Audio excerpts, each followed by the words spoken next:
Assalamualaikum warahmatullahi wabarakatuh. Selamat datang kembali di channel Hikmah Misteri. Dan tentunya masih bersama saya Mas Nara. Apa kabar kalian semua? Semoga selalu baik-baik saja, sehat badannya, dilimpahkan rezekinya, dan dihindarkan dari segala mara bahaya. Amin. Di kesempatan kali ini saya akan menceritakan sebuah cerita horor dengan judul Perintihan Arwah Gadis Bisu, melanjutkan dari part sebelumnya. Oke, seperti biasa sebelum ke ceritanya, bagi kalian yang belum subscribe channel ini, silahkan bisa subscribe dulu dan aktifkan lonceng notifikasinya agar kalian tidak ketinggalan cerita dari channel Hikmah Misteri yang akan selalu menggetarkan hati kalian. Oke, terima kasih. And so, get ready to be haunted.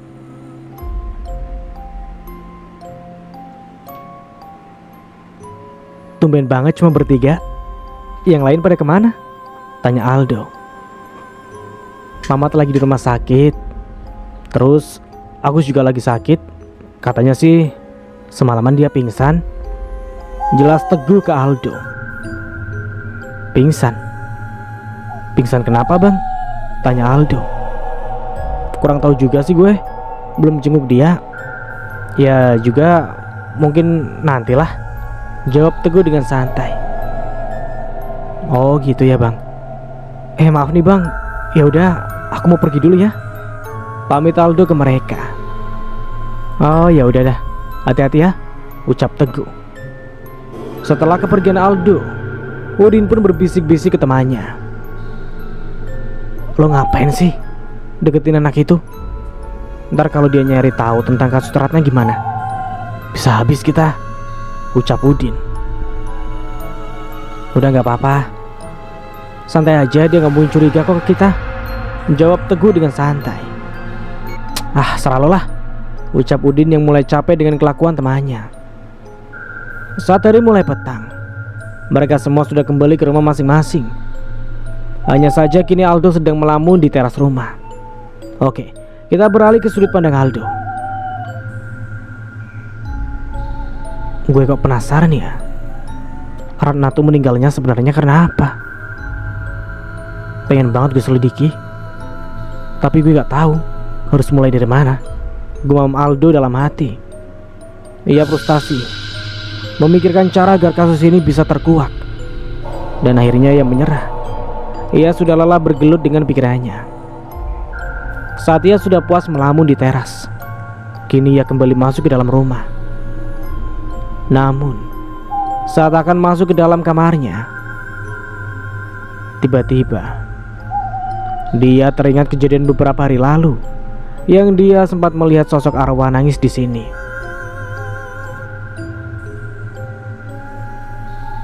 Aku pun mengurungkan niatnya untuk pergi ke kamar, lalu masuk ke kamar sebelahnya. Saat aku berhasil membuka pintunya, aku terkejut karena tempatnya begitu berantakan. Sebagai orang yang perfeksionis, aku tak tahan melihat kamar itu berantakan. Aku pun langsung mengambil sapu dan pel-pelan, lalu membersihkan kamar itu dengan telaten. Satu persatu aku bersihkan, tidak ada yang terlewat. Kasurnya sudah aku tata dengan rapi, dan benar lantainya juga sudah aku pel. Kini hanya satu yang belum aku cek, lemari.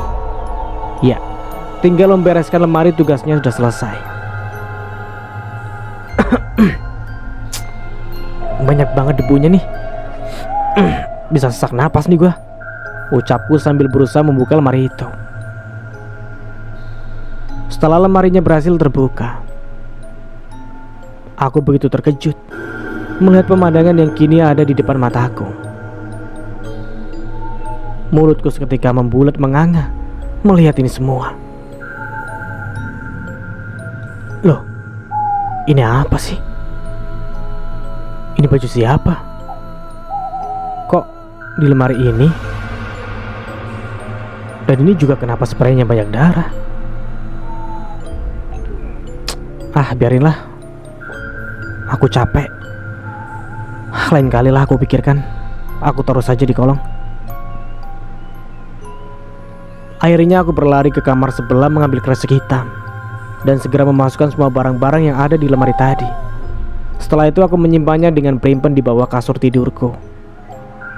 Siapa tahu itu ada maksudnya dari semua misteri ini. Keesokan harinya, Mamat sudah siuman dan hari ini juga dia sudah dibolehkan pulang. Hari ini dia sudah berada di dalam mobil bersama kedua orang tuanya. Mereka mau menuju ke rumahnya, tak lupa pula dia mengirim pesan di grup. "Woi bro," pesan Mamat. "Wah, kayaknya ada yang udah siuman nih," balas Yanto. "Woi, udah pulang lu bos?" tanya Udin. "Sini bro, nongkrong lagi kita," balas Teguh. "Iya nih, aku udah sehat. Santai aja, kalau gue udah sampai rumah kita nongkrong lagi." "Oh iya, Agus mana? Tumben banget Agus gak nimbrung," balasku untuk mereka semua yang ada di grup. "Lagi sakit dia," balas Teguh. "Sakit? Sakit apa?" tanya Mamat. "Gak tahu, kita juga belum kesana," jawab Yanto mewakili. "Ya udah, nanti malam kita jenguk ke rumahnya," pinta Mamat ke temannya yang lain. "Siap," balas Udin. Tumben banget Agus sakit. Gak biasanya deh, gumam Mamat dalam hati. Setelah beberapa menit kemudian, mobilnya sudah terparkir di halaman rumah besarnya. Mamat pun turun dari mobil dibantu ibunya sampai ke kamar. Lalu ia menyelonjorkan kakinya dan ia mulai memejamkan mata. Tetapi ibunya menghalangi anaknya yang mau istirahat. Masih pagi dan mau tidur. Nanti aja sih, nunggu siang," protes ibunya. "Ih mah, udah jam 10 kok masih pagi aja, ya udah siang lah," ucap Mamat. Anak dibilangin kok ngelawan," ucap ibunya yang nadanya dengan tinggi. Iya mah, enggak jadi tidur, nanti aja," jawab Mamat akhirnya pun mengalah. Ibunya sedang membereskan baju-bajunya di lemari. Mamat kemudian bertanya ke ibunya. "Oh iya mah, siapa yang udah donorin aku darah? Aku mau bertemu orangnya dong mah," tanya Mamat tiba-tiba. Ibunya pun menoleh ke anak semata wayangnya itu. "Nanti juga kamu tahu sendiri siapa dia. Nanti malam mama mau adain makan malam bersama. Kamu jangan pergi ya," jawab ibunya. "Tapi mah, aku ada janjian sama temen mau jenguk Agus, katanya dia sakit," ucap Mamat menolak. "Ya udah, kumpul aja di sini. Panggil temanmu sekalian, suruh makan malam di sini. Terus baru kalian ke rumahnya Agus," ucap ibu padanya menyarankan Mamat. "Ya udah deh, ntar aku chat temanku dah," jawab Mamat. Mau tak mau ia harus menuruti perintah ibunya. Lalu ia pun langsung membuka ponselnya dan mengirimkan pesan chat ke temannya. "Oi, nanti malam habis maghrib ke rumah gue ya. Mama ngadain makan malam besar. Nanti kalian semua datang aja." Kira-kira seperti itulah pesan Mamat untuk ke temannya. "Oke siap. BTW, tumben banget ada acara ginian," balas Yanto. "Iya tuh, ya udah deh, ntar kita datang pokoknya," balas Udin. "Yoi," balas Teguh. Oke, kita beralih ke fokus sudut pandang Mamat. Dari siang sampai malam, orang tuaku tak ada henti-hentinya mengurus hidangan yang akan mereka hidangkan untuk tamu spesial mereka. Jam sudah menunjukkan pukul 18. Makanannya sudah siap, mereka hidangkan, tinggal menunggu tamunya saja. Akhirnya selesai juga, ucap ibu Mamat. Aku yang barusan keluar dari kamar pun takjub saat melihat ke bawah. Pasalnya rumah kini begitu nampak ramai dan juga penuh hidangan di atas meja. "Buset, banyak bener mah. Emang memang undang tamu berapa dah?" tanyaku. "Ya lumayan banyak sih. Gak apa-apa kan ya, sekaligus syukuran buat kamu," jawab ibunya. "Ya serah mama aja lah," ucapku sambil berjalan ke arah TV. Saat aku mau menyalakan TV-nya, dari luar terdengar banyak sekali motor dan mobil yang mulai parkir. Ibu yang mendengar itu pun langsung keluar menyambut para tamu. "Selamat datang semuanya, silakan masuk," ucap ibuku dengan ramah. "Halo Tan, udah dimulai ya?" tanya Udin yang baru sampai. Belum kok. Ayo masuk dulu, jawab ibuku mempersilahkan. Lalu aku dan temanku duduk di depan TV. Satu persatu mereka sudah mulai datang dan menempati posisi masing-masing. Tinggal nunggu satu orang saja yang belum datang. Aku yang tak sabar pun merengek. Nunggu siapa lagi sih, Mah? Tinggal mulai aja keburu malam, ucapku. Nanti kurang satu lagi, jawab ibuku. Aku yang mulai bete dengan kondisi seperti ini pun membuang muka ke sudut ruangan. Saat itu juga aku melihat seperti ada arwah Ratna yang menghadap kepada aku dengan wajahnya yang sangat seram. Pikirku aku hanya salah lihat. Lalu aku mengucek-ucek mataku dan ternyata apa yang kulihat benar adanya. Arwah itu terus melihat ke arahku dengan senyum yang mengerikan. Aku yang tak ingin melihat wajahnya pun mengalihkan pandanganku. Temanku pun menyadari ada yang tak beres, lalu dia bertanya, "Weh, lu kenapa, Mat?" tanya Teguh. Gua gak apa-apa, Gu," jawabku. Akhirnya Teguh pun kembali ke tempat semula. Dan aku seketika terdiam sesaat. Saat aku membalikkan badan ke depan, tiba-tiba sosok itu pun berada di depanku. Lalu dia ketawa menggelegar hingga membuatku pusing. Ingin sekali aku memecahkan bara yang ada di depanku. Namun posisinya di rumah ada banyak tamu. Aku mencoba mengontrol rasa ketakutanku. Aku mau kamu bertanggung jawab atas apa yang telah kamu lakukan. Aku akan terus menghantuimu hingga kamu mau bertanggung jawab padaku. Teriak Ratna kepada aku. Aku yang pusing mendengarnya pun memejamkan mata sambil menutup telinga rapat-rapat. Beberapa menit kemudian, lama-lama ada tamu yang ditunggu-tunggu pun akhirnya datang. Dan aku tidak mengetahui itu siapa. "Permisi, maaf saya telat," ucap pemuda di ambang pintu. "Hah? Aldo?" ucap mereka berempat dengan kompak. Aku yang mendengar nama Aldo disebut pun ikut melihat arah sorot mata temanku. Jadi tamu undangan yang tunggu-tunggu itu dia, batinku. Ibuku sedang berbincang dengan yang lain.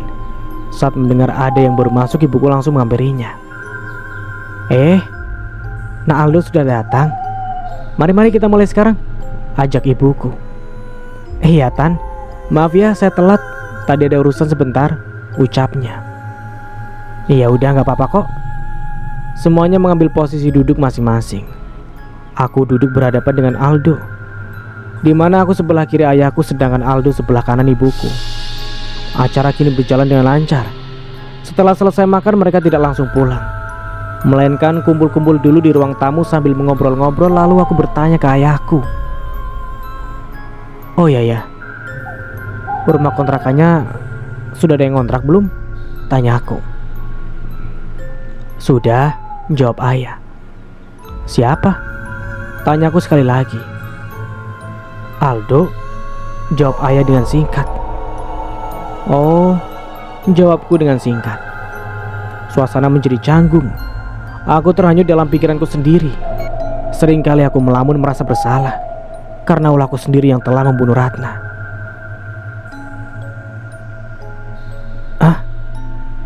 Jadi dia yang ngontrak di sana? Bagaimana bisa? Gumamku dalam lamunan. Aldo hanya menyimak obrolan orang tua Mamat dengan teman Mamat yang lainnya. Tetapi Yanto menyadari bahwa sedari tadi Mamat melamun. Lu tiba-tiba bengong itu kenapa?" tanya Yanto sambil menyenggol lengan Mamat. Gue gak apa-apa kok," jawabku menutupi dari mereka.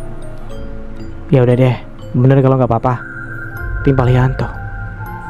"Oh ya, kok tumben ya Agus nggak datang ke sini? Sakit apa ya dia kira-kira?" tanya aku ke mereka. "Lah iya, Agus lagi sakit katanya," jawab Teguh. "Sakit apa sih emang?" tanya aku sekali lagi. "Nggak tahu, gue telepon juga nggak diangkat," jawab Teguh. "Besok kita jenguk ke sana. Nanti kumpul di sini dulu sebelum ke sana," ucapku. Lo mau ikut gak? Ucap Teguh menawarkan ke Aldo. Namun Aldo melihat ada tatapan yang tak suka dari sorot mata Mama dan lainnya. Gak usah bang, aku juga gak akan begitu akrab sama dia. Titip salam aja, semoga cepat sembuh, jawabku. Oh gitu ya, ya udah deh, gak apa-apa, jawab Teguh. Pukul menunjukkan 11 malam. Temanku sudah pulang ke rumah masing-masing. Kini aku sudah berada di dalam kamar. Aku teringat dengan perkataan ayahku yang konon katanya rumah itu kini ditempati Aldo.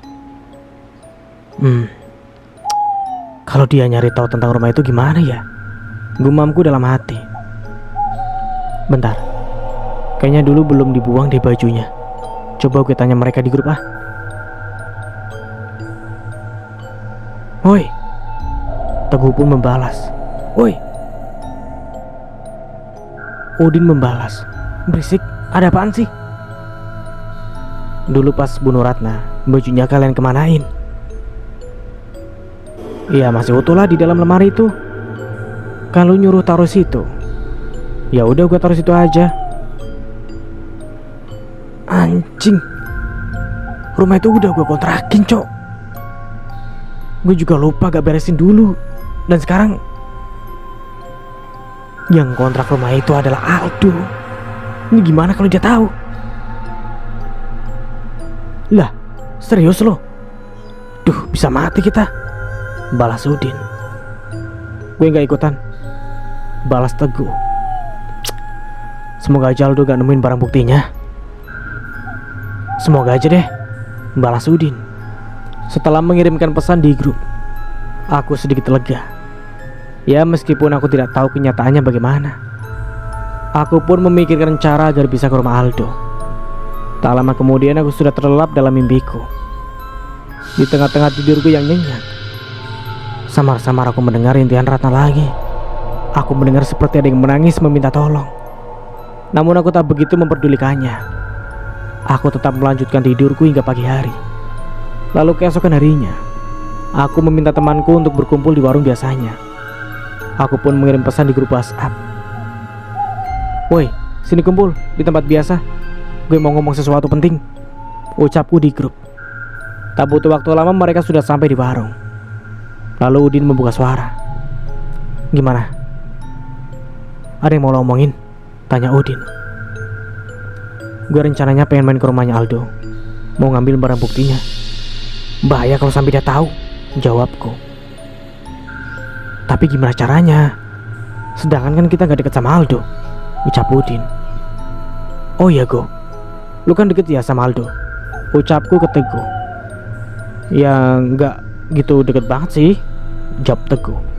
Nah, gimana kalau lu yang bilang ke Aldo nih, bilang kayak gini, kita mau main ke rumahnya.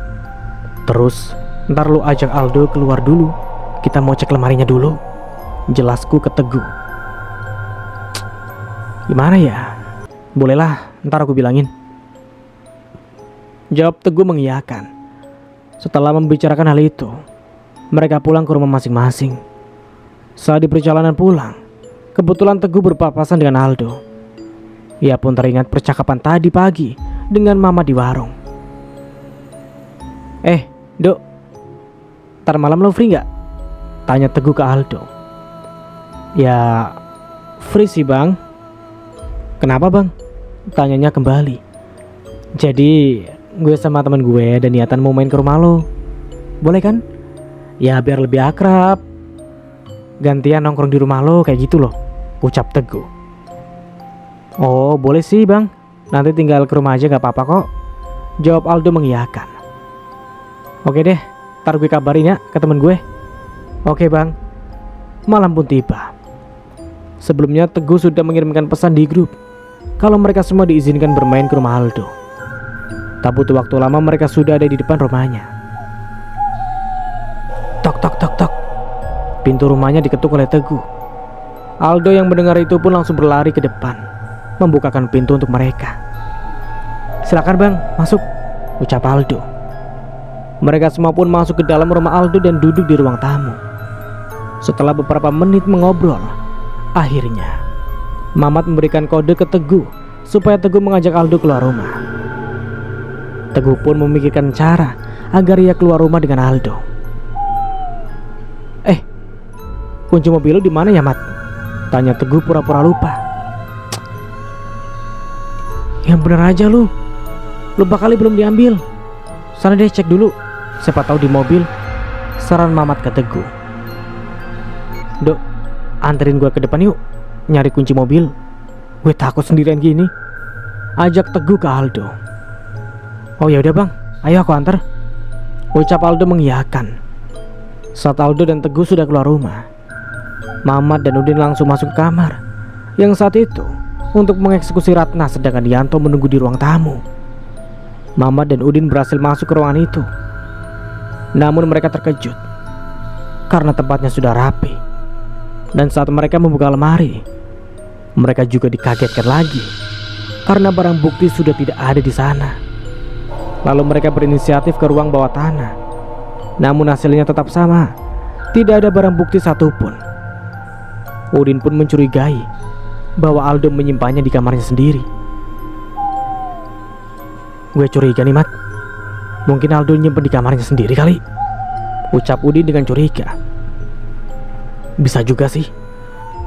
Soalnya kita dicek, tempatnya juga udah gak ada.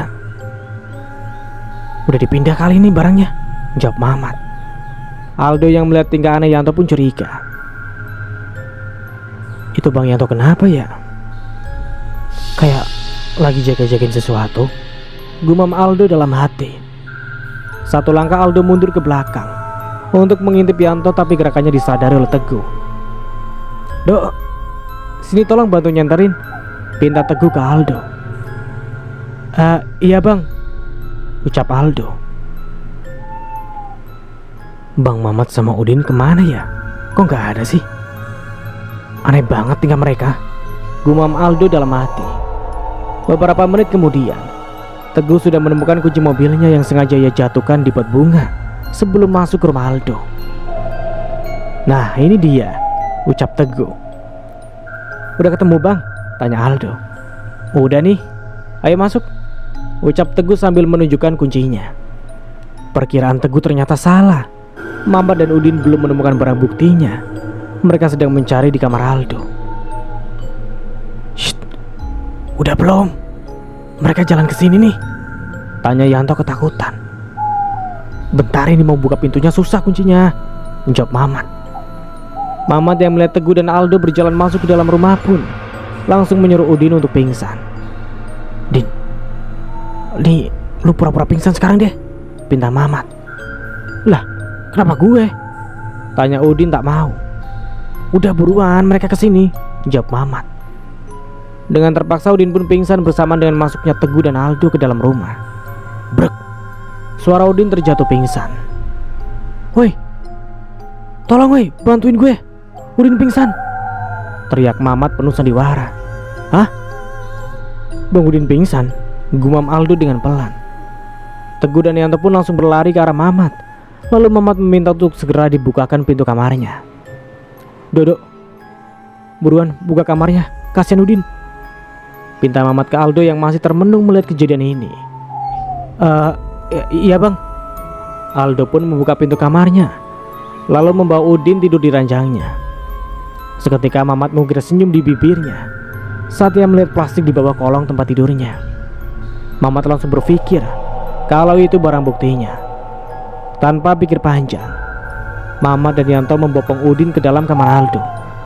Lalu Teguh memerintahkan Aldo untuk bikin teh terlebih dahulu. Buatin teh dulu, Guh, buat Udin, pinta Mamat. Lah gue mana ngerti coy di rumah ini, jawab Teguh. Aldo yang peka pun langsung menyaut. Udah biar gue aja bang yang bantu. Ayo ke dapur, ajak Aldo ke dapur. Saat Aldo dan Teguh ke dapur, Mamat langsung memerintahkan Yanto untuk mengambil plastik yang ada di bawah kolong tempat tidurnya. Itu plastik di bawah kolong diambil, lalu taruh di bagasi. Buruan, ntar buru Aldo sama Teguh balik ke sini, suruh Mamat ke Yanto. Iya ini ah. Ucap Yanto menuruti permintaan Mamat. Dan sebelum ia bawa keluar, ia sudah mengeceknya terlebih dahulu. Saat Yanto berjalan keluar membawa plastik itu, Aldo sempat melihatnya. Lah, Bang Yanto bawa plastik apa itu? Kok gede banget?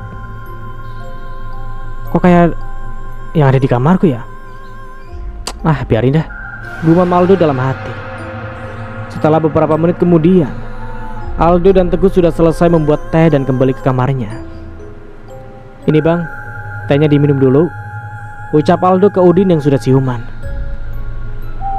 Makasih ya, ucap Udin. Aldo hanya mengangguk. Mamat yang sudah lega mengambil barang buktinya pun mengajak Udin untuk keluar dari kamarnya dan pulang ke rumah. Udah gak enakan Din? Kalau udah, ayo pulang dah. Ini udah larut malam loh, ajak Mamat. Udah nih, ya udah ayo, jawab Udin.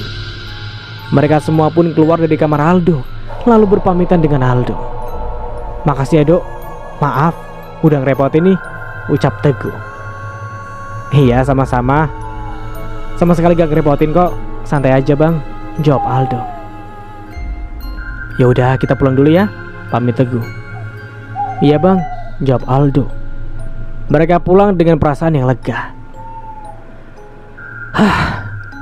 Akhirnya lega juga gue, ucap Mamat sambil menghela nafas panjang. Gue juga lega loh. BTW bagus juga ide lo Mat, sanjung Udin ke Mamat. Iyalah gue gitu loh, jawab Mamat dengan sombong. Setelah Aldo mengantarkan mereka ke depan pintu gerbang rumahnya, Aldo kembali masuk dan membereskan gelas-gelasnya yang berantakan. Setelah semuanya beres, Aldo pun keluar kamar dan merebahkan tubuhnya di atas ranjang.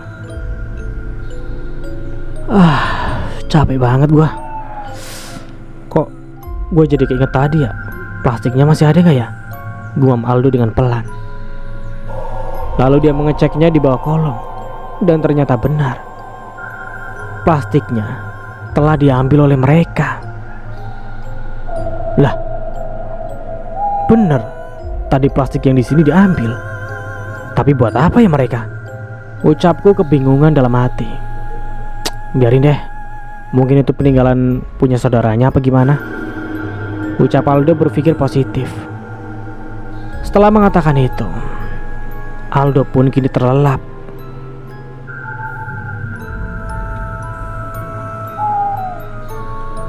Sehingga cerita, Mamat meminta ke temannya untuk berkumpul di rumahnya sebelum ke rumah Agus. Tak lama kemudian temannya sudah pada kumpul di depan rumah. Lalu ia keluar dari dalam kamar dan mengambil kunci mobil di atas pintu. Lalu mereka berempat segera melajukan mobilnya ke rumah Agus. Gue heran deh sama orang tua gue, ucap Mamat mulai bercerita. Heran kenapa? Tanya Udin. Ya masa darah mereka gak ada yang cocok sama gue, sedangkan kan mereka orang tua gue. Iya juga sih ya. Gak tahu juga sih gue, jawab Udin. Aneh gak sih lo kalau gitu? Tanya Mamat pada mereka. Coba aja lu nyari tahu, saran Teguh. Malas lah, jawab Mamat dengan singkat. Ya lu mah, jawab Udin yang sewot. Tak lama kemudian, mobil yang mereka tumpangi kini sudah sampai di depan rumah Agus. Mereka langsung masuk ke dalam rumah Agus. Bukannya tidak sopan, tetapi kerap sekali mereka bertamu tidak ada orang tuanya. Jadi yang mereka bisa bebas masuk. Lagi pula mereka sudah berteman sejak lama, jadi sudah tahu karakter masing-masing. Di sisi lain, Agus yang sedang sakit kondisinya semakin memburuk. Teror Ratna pun semakin mengganggu. Tanpa pikir panjang, mereka masuk ke dalam kamarnya yang berada di lantai 2 dan mendapati Agus yang begitu pucat. Sontak mereka semua panik. Weh, lu kenapa Gus? Pucat banget muka lo, tanya Teguh dengan panik. Agus tak menjawab. Tatapan matanya kosong, tetapi terus memandangi ke atas lemari. Lo liatin apa sih? Kosong banget tatapan lo, tanya Udin penasaran. Lagi-lagi Agus tak menjawab. Tetapi ia mengangkat jari telunjuknya dan menunjuk ke arah atas lemari.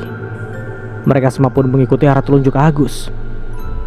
Namun keempat temannya tidak melihat apa-apa yang Gus lihat.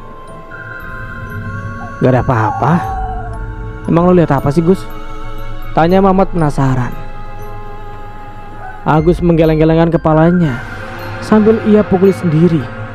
Ia sangat pusing mendengar rintihan Ratna yang semakin menjadi-jadi hingga membuatnya stres.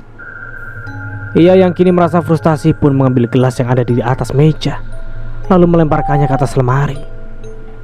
Bukannya menghilang, justru suara itu semakin keras. Kini yang ia dengar hanya gelak tawa Ratna dan ancaman-ancaman yang Ratna berikan ke Agus. Temannya berusaha menghentikan aksi Agus, namun mereka tidak bisa menghentikannya. Hingga akhirnya mereka menjauh melihat Agus dari luar kamar. "Woi, tenang woi, Gus. Lo jangan gini," ucap Teguh dengan nafas terengah-engah sambil menghentikan Agus.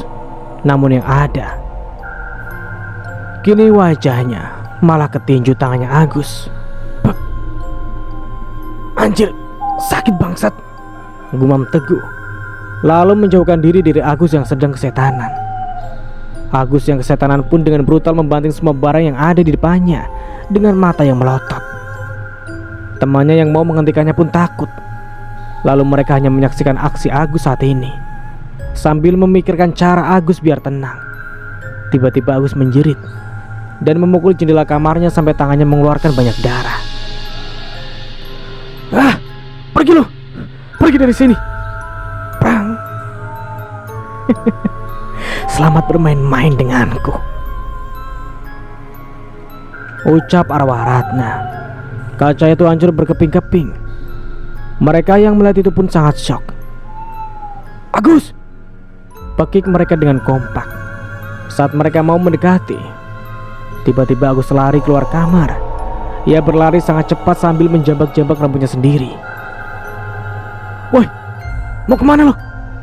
Kejar-kejar!" tanya Udin berteriak sambil berlari. Mereka semua ikut berlari mengejar Agus. Tak disangka-sangka, kini Agus berlari sampai di jalan raya. Dia terus berlari dan menjerit. Orang-orang yang melihatnya pun merasa aneh. Hal yang tak disangka-sangka pun terjadi. Agus berlari ke tengah jalan. Lalu dari arah timur, ada truk tronton dengan kecepatan tinggi menghantam tubuh Agus, hingga tubuhnya kini terseret 100 meter dari tempat kejadian. Bip, brek. Suara klakson truk menghiasi kematian Agus. Suara gemeretak tulang terdengar renyah. Dengan kepala dan badan tak utuh lagi. "Agus!" teriak mereka bersamaan. Mereka langsung menghampiri jasad temannya yang terlindas truk itu. Kematian Agus begitu mengenaskan. Organ dalamnya keluar semua. Kepalanya pecah terlindas ban. Tangan dan kakinya patah menyebar cukup jauh dari tempat TKP. Bola matanya melotot, terpisah dari tengkorakan kepalanya. Kejadian itu membuat jalanan sangat macet. Bagaimana tidak? Mereka membutuhkan waktu yang sangat lama untuk mencari potongan-potongan tubuhnya. Kurang lebih 3 jam kemudian, jalanan kembali normal. Namun mereka masih belum menemukan otaknya Agus. Saat kejadian itu berlangsung, arwah Ratna kini duduk di atas pohon, melihatnya penuh rasa bahagia. Ia pun tak ada henti-hentinya ketawa puas. Mereka semua takut untuk memberitahu kepada orang tua Agus. Di sela-sela ketakutan itu, mereka semua lebih takut akan jadi korban arwah Ratna selanjutnya. Mau tak mau, mereka akhirnya menelpon keluarganya Agus, tetapi tidak ada jawaban. Akhirnya mereka pun kembali ke rumah Agus. Saat sampai di rumah, mereka semua merasa aneh karena mendengar teriakan amarah ibunya Agus. "Kamu ini udah pengangguran, penakut, bisanya cuma nyusahin aja. Tuh, kaca kamu pecah. Siapa yang mau ganti, hah? Kamu pikir nyari uang itu gampang?" bentak ibunya Agus. Kok ibunya lagi marah-marah? Emang marah-marah sama siapa dah? Tanya Udin merasa janggal. Mereka semua langsung menghampiri ke asal suara yang berada di kamar Agus. Pintu terbuka lebar. Mereka syok mendapati ibunya Agus yang sedang marah-marah. Dengan perasaan penuh takut, Mamat memberanikan diri untuk bertanya kepadanya. "Bu, ibu marah-marah sama siapa?" tanya Mamat dengan pelan. "Kamu gak tahu, ah? Ini anak ibu yang satu ini udah pecahin kaca jendela kamarnya sendiri," sentak ibunya dengan marah. Mereka pun terlihat syok. Ternyata setelah 3 jam berlalu, ibunya Agus belum tahu kabar dari anaknya yang kini telah meninggal dengan mengenaskan.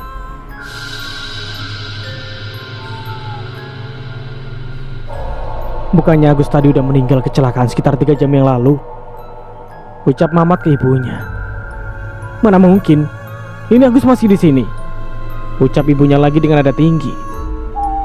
Dan saat ibunya menggeser posisinya, disitulah nampak arwah Ratna yang rupanya kini yang menyamar menjadi Agus. "Ratna!" pekik mereka bersamaan. Ratna yang merasa terpanggil pun kembali mengukir senyumannya yang menyeramkan, dengan mata yang melotot dan diiringi gelak tawanya. Di saat seperti itu, Mamat berusaha memberanikan diri untuk mengatakan yang sebenarnya. "Bu, yang ibu marah-marahin itu bukan Agus. Ini, Bu, foto Agus tadi kecelakaan," ucap Mamat dengan nada bergetar. Mereka sempat memotret kecelakaan tadi sebagai barang bukti. "Hah? Apa? Ini Agus?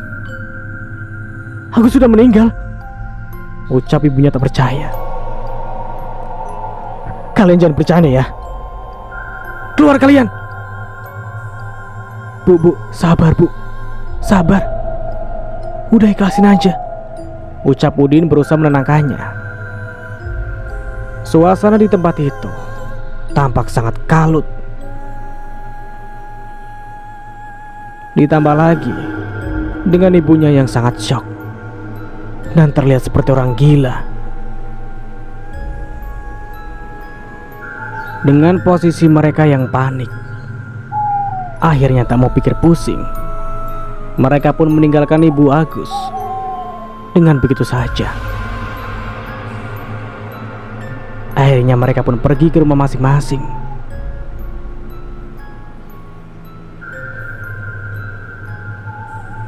Sambil memikirkan otaknya sedang kacau, memikirkan semua yang terjadi, ditambah arwah Ratna semakin gencar meneror hingga menghilangkan nyawa teman mereka.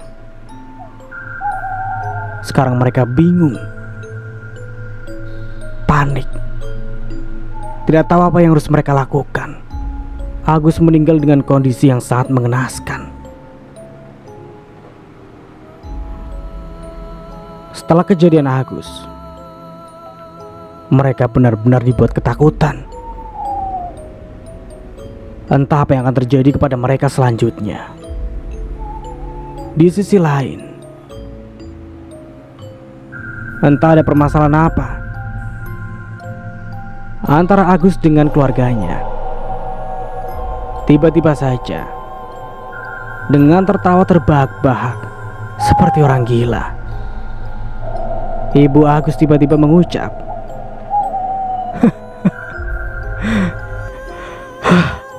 "Syukurlah kalau anak itu sudah mati. Gak bakal ada lagi yang ngerepotin saya," ucap ibunya sambil tertawa. Jasad Agus pun kini berada di rumah sakit. Tapi naasnya, belum ada keluarga yang menjemputnya. Tapi kemungkinan jasad Agus akan dimakamkan besok pagi. Di sisi lain, arwah Ratna yang sedang mondar-mandir pun bergumam, "Ini baru dimulai. Aku tak akan membiarkan kalian lolos." kalian harus merasakan penderitaanku. Tunggu giliran kalian. Dan sampai di sini dulu ceritanya. Nantikan kelanjutan ceritanya di part berikutnya. Dari saya mohon maaf bila ada salah kata atau dalam penyampaian cerita. Akhir kata, wassalamualaikum warahmatullahi wabarakatuh. Sampai jumpa di video berikutnya.